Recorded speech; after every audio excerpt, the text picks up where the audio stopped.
फिर से पढ़ा दो सर। नहीं ना, फिर टाइम नहीं ज़्यादा, क्योंकि फिर दूसरी क्लास है, फिर 10th वालों का वो एक वीडियो बनाना है, 10th की एग्जाम कैंसिल होगी ना उसके लिए। ठीक है, तो हम सेकंड यूज देख रहे हैं। कल हम फिर से इसको रिपीट कर लेंगे। आज कार्बन टेट्राक्लोराइड से ही हम रिकॉर्ड कर रहे हैं। ठीक है, तो कार्बन टेट्राक्लोराइड यानी CCl4 का फर्स्ट यूज है, it is use as a dry cleaning agent. ठीक है, सेकेंड यूज है, इट इज यूज, देखो यहाँ पर अगेन क्या है, क्लोरीन है, तो जब ये एयर के कांटेक्ट में आएगा तो अगेन क्लोरीन गैस को रिलीज करेगा, और क्लोरीन गैस जो इंसेक्ट है ना, पेस्ट है, उनको किल करने के लिए ये यूज होता है। तो it is use as a, it is used it is used as a pesticide, pesticide and insecticide। ठीक है, पेस्टिसाइड का मतलब to kill the pest, and insecticide का मतलब to kill the insects. Okay, कहाँ generally in stored grain, stored grain, जो आप grain को स्टोर करके रखते हो है ना, वहां पर हम इसको मिक्स कर देते हैं, जो वहां पर पेस्ट लगते हैं, इंसेक्ट लगते हैं, उनको लगने नहीं देगा। ठीक है, देन थर्ड यूज, आपने क्लोरोफ्लोरोकार्बन सुना है? क्लोरोफ्लोरोकार्बन वो Yes, हाँ, sir. वो एज अ रेफ्रिजरेंट यूज होता है, यानी रेफ्रिजरेटर में जो आपका जो ठंडा करता है ना, एक्चुअली में वहां पर क्लोरोफ्लोरोकार्बन यूज होती है। तो क्लोरोफ्लोरोकार्बन के प्रिपरेशन के लिए हम कार्बन टेट्राक्लोराइड का यूज करते हैं। तो हम यहाँ पर लिखेंगे CCl4 is used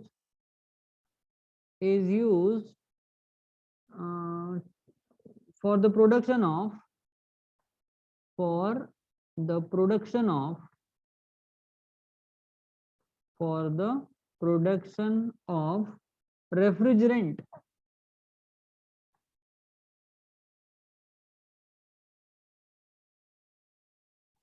रेफ्रिजरेंट।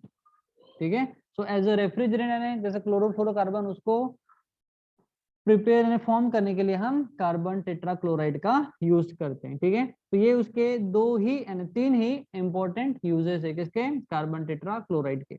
अब इसके साइड इफेक्ट हम इसको एनवायरमेंटल इफेक्ट में लिखेंगे, एनवायरमेंटल इफेक्ट।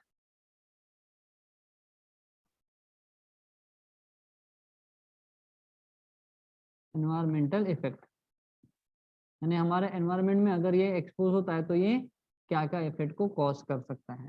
ठीक है, तो जनरली जैसे हमने वो सुनी हो क्या आपने, क्या बोलते हैं इसको, क्लोरोफॉर्म। क्लोरोफॉर्म को हम पहले यस सर, यस। हाँ एज एनेस्थेटिक ड्रग बेहोश करने के लिए यूज करते थे। ठीक है, तो क्लोरोफॉर्म को फॉर्म करने के लिए हम अगेन किसका, कार्बन टेट्राक्लोराइड का यूज करते हैं, लेकिन यहाँ पर क्लोरीन गैस होने के कारण इसके बहुत सारे पॉइजनस इफेक्ट देखने को मिले हैं, इसलिए अब इसको एज अ क्या यानी प्रिपरेशन ऑफ क्लोरोफॉर्म हम इसका अभी यूज नहीं करते, क्योंकि इट कॉजेज इरिटेशन और हमारे नर्व सिस्टम को बहुत ज्यादा सीवियर इफेक्ट करता है। तो यहाँ पर लिख लेते हैं when carbon tetrachloride CCl4 okay comes in contact with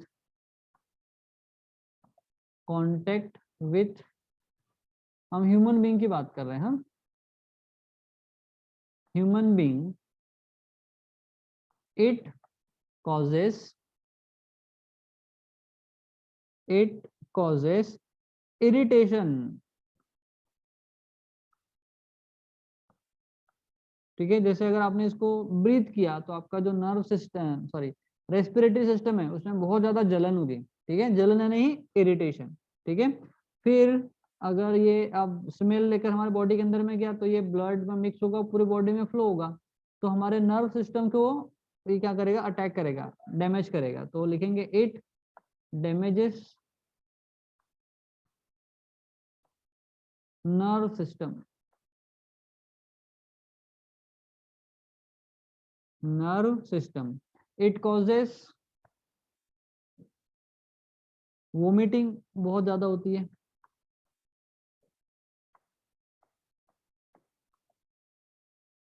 vomiting का सेंसेशन आएगा बहुत ज्यादा, ठीक है। डिजीनेस लगेगा, चक्कर आए समान।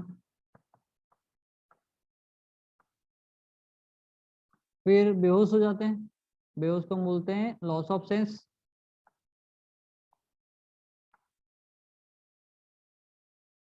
ठीक है।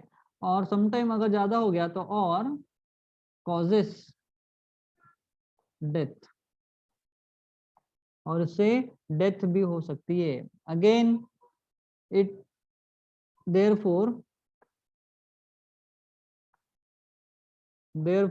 ये कैसा है हमारे यानी एनवायरमेंटल, जो हमारे एनवायरमेंट के लिए, ह्यूमन लाइफ के लिए, अदर ऑर्गेनिज्म की लाइफ के लिए it is not safe. Therefore CCl4 is not safe. Okay, ये सेफ नहीं है, सेफ फॉर हेल्थ। सो ये हो गया ऑल अबाउट कार्बन टेट्राक्लोराइड। ठीक है। और एक इम्पोर्टेंट एनवायरमेंटल इफेक्ट क्या है, हमने बोला था इसका यूज कहाँ करते हैं, रेफ्रिजरेंट बनाने के लिए, यानी क्या बोलते हैं, कार्बन क्लोरोफ्लोरोकार्बन बनाने के लिए। तो जो क्लोरोफ्लोरोकार्बन है वो हमारे ओजोन लेयर को डिप्लीट कर रहे हैं ना, तो ये तो इसका मोस्ट इम्पोर्टेंट एनवायरमेंटल इफेक्ट हो गया। When it exposed in air, exposed to air, it causes depletion of ozone layer, depletion of ozone layer. ये ओजोन लेयर को डिप्लीट करता है। अभी हमने सुना था ना बीच में, ओजोन लेयर में वो 64 रेडियस का एक होल फॉर्म हो गया, जिससे सन से आने वाले रेडिएशन डायरेक्टली हमारे अर्थ सरफेस पर आ रहे हैं और डैमेज कॉज कर रहे हैं। सुना था ना हमने। हाँ, तो ये क्लोरोफ्लोरोकार्बन, हाँ क्लोरोफ्लोरोकार्बन के ही कारण होता है। क्लोरोफ्लोरोकार्बन को ही हम बनाने के लिए कार्बन टेट्राक्लोराइड का यूज करते हैं। ठीक है। सो ये हो गया इसके एनवायरमेंटल इफेक्ट और यूजेस। किसी को डाउट है तो पूछ लो।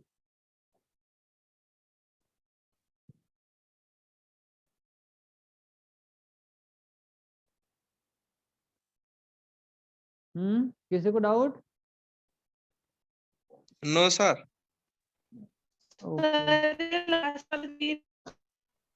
लास्ट वाला पॉइंट इफेक्ट्स का नहीं, जो सेकंड पॉइंट है ना, हाँ, वो ओजोन वाला, वो एक बार समझ रही हूँ।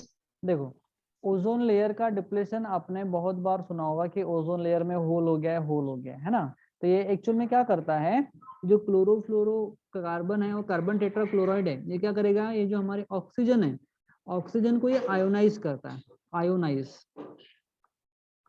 और आयोनाइज करेगा तो ये नेसेंट ऑक्सीजन में ब्रेक करेगा, और ये नेसेंट ऑक्सीजन फिर दूसरे ऑक्सीजन से रिएक्ट करता है। कहाँ गया, नहीं ये ओजोन लेयर फॉर्म होता है ना, ओजोन लेयर, ओजोन की बता रहे। तो ये O3 यानी हो गया हमारा ओजोन। ओजोन को जो क्लोरोफ्लोरोकार्बन है CCl4 और CF2Cl2, ये हो गया हमारा CF2Cl2 यानी क्लोरोफ्लोरोकार्बन है। ये आयोनाइज करेगा और नेसेंट ऑक्सीजन को प्रोवाइड करता है, और ये ऑक्सीजन गैस रिलीज होती है। यानी ओजोन को इसने क्या कर दिया, ऑक्सीजन में कन्वर्ट कर दिया। और नेसेंट ऑक्सीजन, ये नेसेंट ऑक्सीजन फिर से दूसरे ऑक्सीजन से रिएक्ट करेगा, ये नेसेंट ऑक्सीजन प्लस O3 यानी ओजोन से रिएक्ट करेगा और ट्वाइस O2 बनाएगा। ठीक है। तो ये ओजोन को फाइनली ऑक्सीजन में कन्वर्ट कर देता है। इसका मतलब जिस पर्टिकुलर, सपोज ये हमारे अर्थ का सरफेस, तो अर्थ के सरफेस से 16 किलोमीटर से 21 किलोमीटर तक का जो लेयर है ये ओजोन का बना हुआ है, O3 का। ठीक है। अब ये जो ओजोन की लेयर है ना, ये क्लोरोफ्लोरोकार्बन के कारण ये ऑक्सीजन में कन्वर्ट हो रहा है। इसीलिए उस पर्टिकुलर जो लेयर है, प्रोटेक्टिंग लेयर है, वहां पर ऐसा होल फॉर्म हो गया था अंटार्कटिक के साइड में। ठीक है। इसीलिए अब इसका जो यूज करना, ये हमारे ओजोन लेयर को डिप्लीट कर रहा है, इसीलिए इसका यूज करना गलत है और it is not environmentally safe.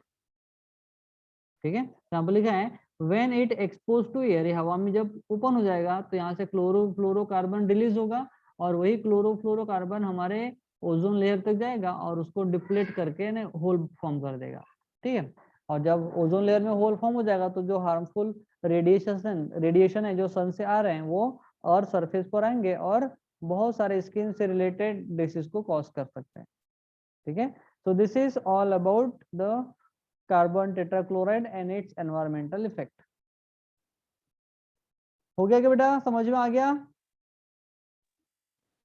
Yes sir. Yes, sir. इसके और अब क्या बच गया है, CCl4 भी हो गया। अब बच गया है आयोडोफॉर्म और फेरॉन्स और DDT पाउडर। ये आज तो खत्म नहीं होगा, इसको कल ही खत्म करें क्योंकि हमारे पास अब सिर्फ 1 मिनट बचा हुआ है। Yes sir. किसी को डाउट होगा तो पूछ लो बेटा। सर फिजिक्स की क्लास कब होगी? बेटा सब 1 तारीख से, कल से शुरू होने वाली थी मैथ की क्लास, लेकिन मैथ वाले सर के एरिया में ना कल 5 लोगों की डेथ होगी कोरोना से, तो उस एरिया में हर घर को हर गली को सील कर दिए।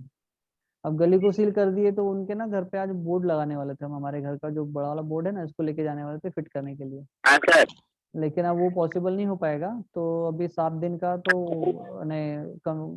क्या बोलता है कड़ा बंदोबस्त है उनके एरिया में, तो वो अभी घर से निकल ही नहीं सकते, या तो मैं भी नहीं जा सकता बोर्ड लेकर। तो आज था प्लान हमारा बसंत नगर में। हाँ आज हमारा प्लान था कि आज दोपहर में जैसे वो 3 बजे के पहले ये बोर्ड ले जाकर फिट कर देना तुम्हारी क्लास के बाद, और वो कल से शुरू करते ऐसा था। पर अभी हाँ अभी 1 सप्ताह तो अभी और नहीं होगी, अब 1 सप्ताह। सर भी वो एक्चुअल में सर क्या बोर्ड है बस बहुत छोटा है, तुम्हारा एक टाइम का जो न्यूमेरिकल है वो 3-4 बार पूछना पड़ेगा, इसलिए सर ने बोले बड़ा बोर्ड लेके जाएंगे। हाँ न्यूमेरिकल बहुत लेंदी है ना। हाँ सर ने बोले ओके सर। पीछे होगा तो एक्स्ट्रा क्लास ले लूंगा, टेंशन मत लो, ऐसा बोले। ठीक है ओके बेटा, ठीक है तो कल मिलते हैं सेम टाइम, और हैप्पी राम नवमी सबको।